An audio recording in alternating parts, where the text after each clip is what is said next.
السلام عليكم ورحمة الله وبركاته. تم طرح شهادات جديدة من البنك الأهلي المصري وبنك مصر بعائد 23.5% بيصرف العائد ده شهري، وشهادة كمان 27% وبتصرف سنوي. يا ترى تأثير الشهادات دي هيكون ايه على السوق بشكل عام وعلى الذهب بشكل خاص؟ ويا ترى الشهادات دي هي الهدوء ما قبل العاصفة ولا لأ؟ السؤال التاني والمهم، لو انا معايا ذهب دلوقتي ابيع ولا استنى؟ ولو انا معايا سيولة حاليا اعمل بيها ايه؟ يا ترى شهادات ولا اروح اشتري ذهب؟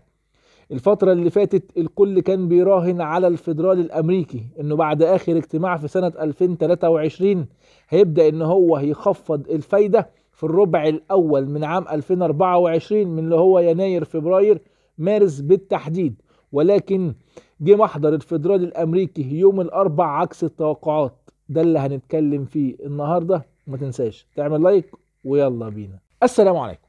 طبعا اي حد من حضراتكم حابب يتواصل معايا بشكل شخصي ممكن يتواصل معايا عن طريق جروب الواتساب او التليجرام.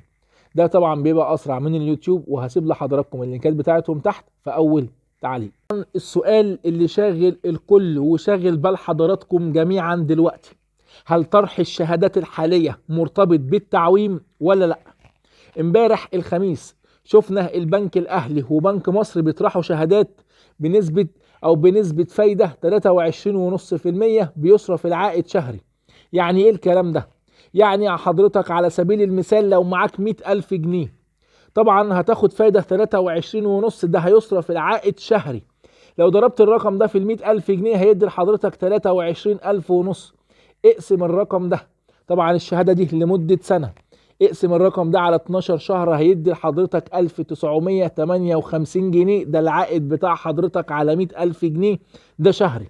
ولكن لو حسبتها على الشهادة التانية اللي هي بنسبة 27% وبيصرف العائد سنوي، يعني آخر المدة، يعني برضو على سبيل المثال لو حضرتك معاك 100,000 جنيه وضربتهم في 27% هيدي لحضرتك 127,000 جنيه. حضرتك هتاخد الرقم ده بنهاية المدة، مش هتاخده على مدار شهر، هتاخده بعد آخر السنة.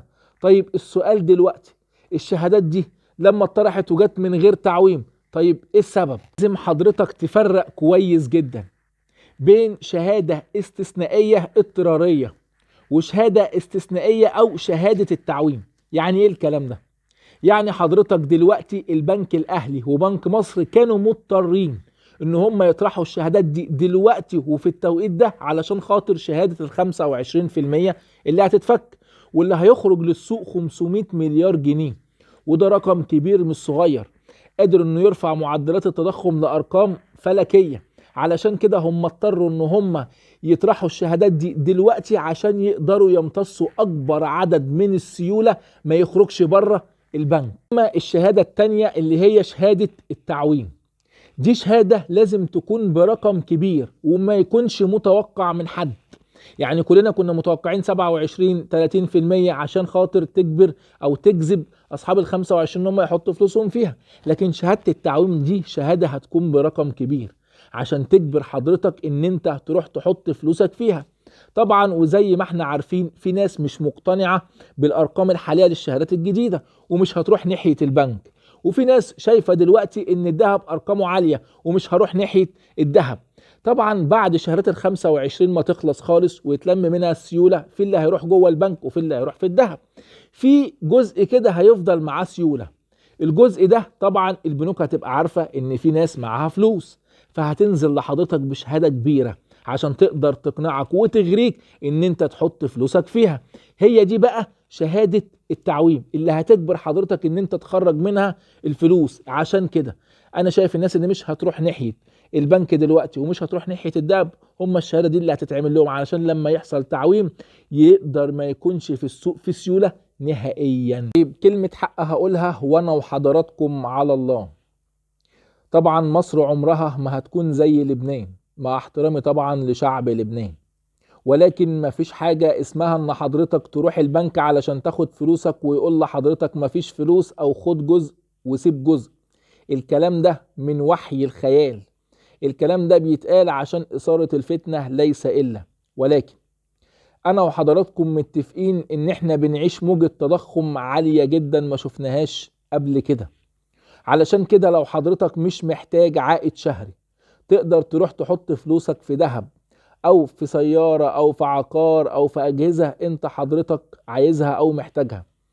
قبل 2021 و22 و23 كنا عايشين في وقت استقرار، علشان كده كان الذهب ناس ما بتفكرش فيه قوي وكانت بتفكر في شهادات البنوك، علشان كنا شايفين حالة وضع استقرار في مصر. ولكن دلوقتي احنا بنعيش موجة تضخم عالية جدا، علشان كده انا بنصح الناس اللي مش محتاجة عائد شهري تشوف اي حاجة تاني غير البنك. اللي بيعمل جمعية دلوقتي خسران، ما بالك اللي بيسيب دلوقتي فلوسه في البنك سنة او 2 او 3. ده رأيي الشخصي وكل واحد حر في قراره. هل الوقت الحالي مناسب للشراء ولا لا؟ طبعا الفترة اللي فاتت كنت حضراتكم بتسمعوا الحق اشتري والحق الذهب هيخلص والحق والحق والحق. لكن نصيحتي لحضراتكم بلاش شراء حاليا، بلاش نشتري في وقت مضاربات. دلوقتي في مضاربات على الذهب وعلى الدولار، بلاش ان احنا نخاطر في الوقت ده وبلاش نشتري. اللي عايز يستثمر في الذهب صح بيشتري وقت ما الناس بتبيع ويبيع وقت ما الناس بتشتري. الذهب احنا بنتعامل معاه غلط، الذهب هو الحفظ قيمة الفلوس اكتر منه استثمار. ولكن هريحك وامشي معايا. لو النهاردة شايف او بتسمع ان القاع بتاع الذهب هو 3000 جنيه ورايح ناحية 4000 و4000 ونص عشان الشهادات اللي هتخرج والسيولة اللي هتخرج، خليني اقول لك ان مع الهوجة دي وان الذهب هيطلع لحد فوق لازم هيرجع ينزل يعمل ال 3000 اللي انت بتقول عليهم، مع ان انا مش مقتنع بيهم والايام جاية والعبرة بالخواتيم. لكن النهاردة ما اشتريش في وقت الناس كلها بتروح تشتري فيه، ده اكبر غلط. يا عم استنى لحد ما تشوف شهادات ال25% بعد الهوجة دي ما تخلص الذهب هيستقر لحد فين والتعويم ايه اللي هيحصل فيه، علشان وانت وقت بتشتري تكون مطمن مش خايف ان الذهب يسيبك وينزل وتخسر او تتحبس. دي نصيحتي للناس اللي معاها فلوس دلوقتي. اتفرج لحد الاخر، اللي عايز يكسب في البلد دي لازم يكون عنده طولة بال. نيجي بقى للفيدرالي الامريكي. الكل راهن على الفيدرالي بعد اجتماع جيروم باول الاخير من 15 يوم في عام 2023 انه خلاص هيبدأ ان هو يخفض الفايدة في الربع الاول من 2024. ولكن جه محضر الفيدرالي الامريكي يوم الاربع اللي فات عكس كل التوقعات، والاعضاء شافوا ان هم لسه متشددين في السياسة النقدية الفترة اللي جاية، وان هم برضو موافقين على خفض الفايدة ولكن في الربع الاخير من عام 2024. علشان كده بقول لك لا تأمن غدر الفيدرالي، لسه الاجتماع اللي جاي في 31 يناير هيبين حاجات كتير.